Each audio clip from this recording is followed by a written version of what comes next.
Murakoze cyane, murakoze cyane.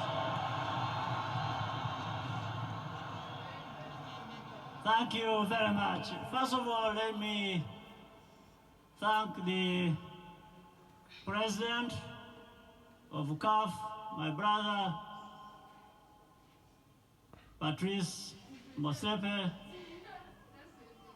for, together with another brother, friend, President of FIFA, Gianni Infantino, the two inspired us to put up a good sporting facility for football like this one.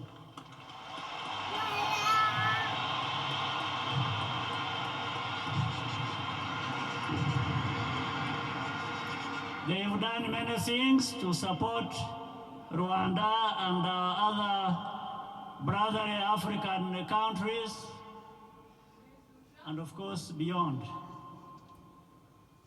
to raise the kind of football through availing this kind of facility to many countries so that the young people of Africa can have where to develop and exercise the huge talent we have on our continent.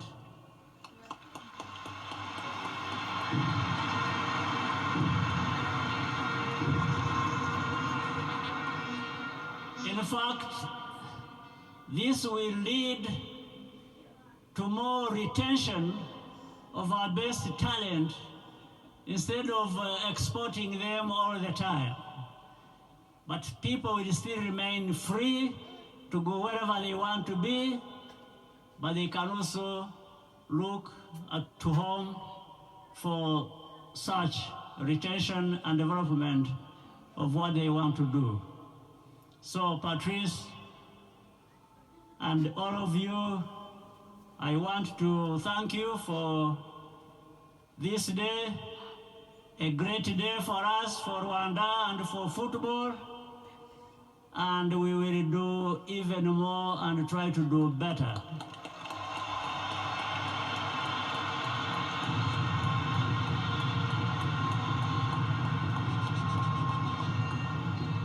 So now there is no excuse for our young footballing talent.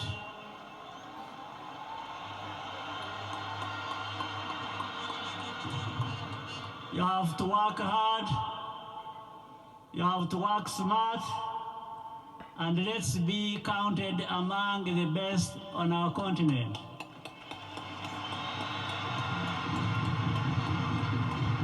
So I wish you a very good evening and a very happy day.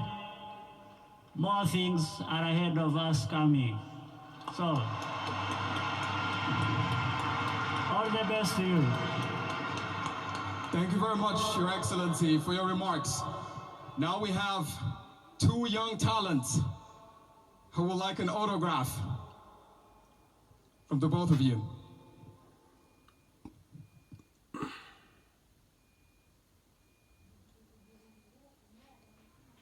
Let's clap our hands for the young talents.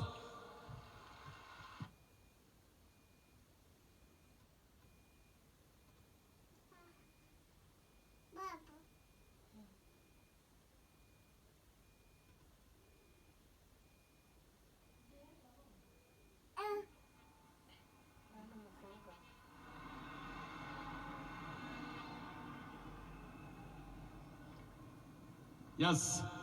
Now we're moving to the most exciting part of the event, right after the picture.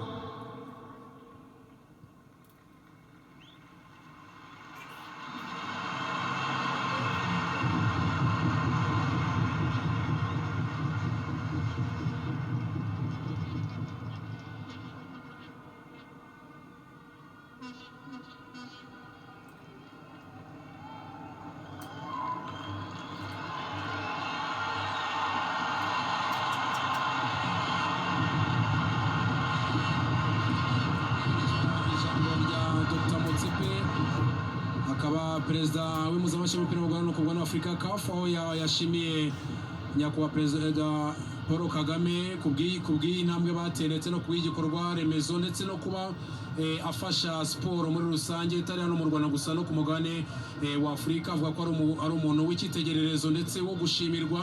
Hanyuma kandi nyakubahwa perezida Paul Kagame akaba na chairman wa RPF nawe akaba yabanje gushimira Dr Motsepe ndetse na Gianni Infantino akaba perezida w'impuzamashyirahamwe w'umupira w'amaguru ku isi FIFA, akaba yabanje kubashimira ko ari abagabo beza kandi abagabo b'intangarugero, abagabo bo gufatiraho icyitegererezo muri rusange kubera ko ni abagabo bitanga kandi ni abagabo bafasha by'umwihariko umupira w'amaguru ndetse bakaba baranafashije n'u Rwanda kuba barwarabaje gutekereza ndetse no kugera ku gikorwa nk'iki ngiki. Ndetse nyakubahwa perezida w'u Rwanda ashimira n'abanyarwanda bose muri rusange babashije kwitabira uno mukino muri rusange ndetse we anabishimira anafuriza umugoroba mwiza ndetse no muri rusange no kwishimira umukino. Nyakubahwa perezida Paul Kagame rero ndetse na Dr Motsepe bakaba batangije umukino ubona ko agapira kabisa baragateye cyane. Urabona ko ni ibirori bikomeye cyane muri stade nshya ivuguruye Amahoro stadium n'umukino rero. Nyakubahwa perezida Paul Kagame ari kumwe na Motsepe uhagarariye CAF, akaba rero stade yose ikoma amashyi bati ni wowe mu ijambo rya nyakubahwa Paul Kagame ati nta rwitwazo ku rubyiruko mugaragu, iki gikorwa remezo kije kugira ngo mugaragaze impano zanyu, kije kugira ngo mugaragaze icyo mushoboye mutere imbere. Navuga ko iki ni igikorwa remezo ku mugabane wa Afurika cyane cyane hano muri East African Community. Navuga yuko ari cyo gikorwa remezo benshi bafata nkaho ari cyambere. Navuga ko bagarutse kuri byinshi ariko Dr Motsepe akaba yavuze ngo mu by'ukuri ndagushimira, thank you for your commitment and sacrifice. Abwira nyakubahwa Paul Kagame ni ubwitange, ntabwo byoroshye kugira ngo ubone stade nk'iyi ngiyi mugaragu, stade yatwaye miliyoni ubwo birumvikana ni miliyari zirenga 160 z'u Rwanda, birumvikana ko miliyoni 165 z'amadolari ya Leta Zunze Ubumwe za Amerika ntabwo ari amafaranga makeya. Rero navuga ko ubwo bwitange, gukunda siporo, gushyigikira siporo akaba ari byo rero Dr Motsepe perezida wa CAF yatangiye anashimiraho rero nyakubahwa Paul Kagame. Ndetse navuga yuko kuri uyu munsi ari ibirori, ari ukuza kureba navuga umukino, ariko mu by'ukuri icyari gitumye benshi bahaguruka bakanakoma mu mashyi nuko ari stade, mu by'ukuri stade ubona iteye amabengeza, stade abafana 45,000 n'abantu 705 bicaye neza. Navuga yuko bose bitegereza abakinnyi 22 bari mu kibuga ku ruhande rwa APR Football Club ndetse na Police.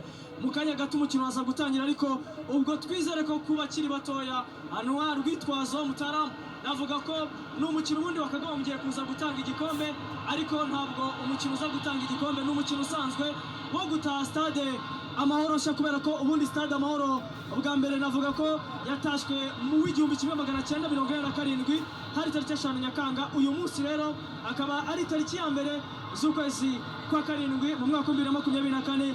Ni stade nshya iri ku rwego rurenze cyangwa navuga rwiza. Mutaramu rero mwanya n'uwe kugira ngo noneho tuninjire mu mukino. Navuga hagati y'ikipe ya Police n'ikipe ya APR, imwe yatwaye igikombe cya shampiyona mu mwaka ushize w'imikino, indi itwara igikombe cy'amahoro. Navuga ko rero ni umukino wari buze gukomeza kugira ubwo buremere iyo bari igikombe, ariko nubwo nagihari bose barifuza gutsinda ku mukino, nk'uko Mukura na Panthers zakinnye umukino ufungura stade nk'uko nari mbigarutseho tariki 5 Nyakanga mu 1987. Buri ekipe irifuza gutsinda umukino uyu munsi wo gufungura stade nshya Amahoro ku mugaragaro.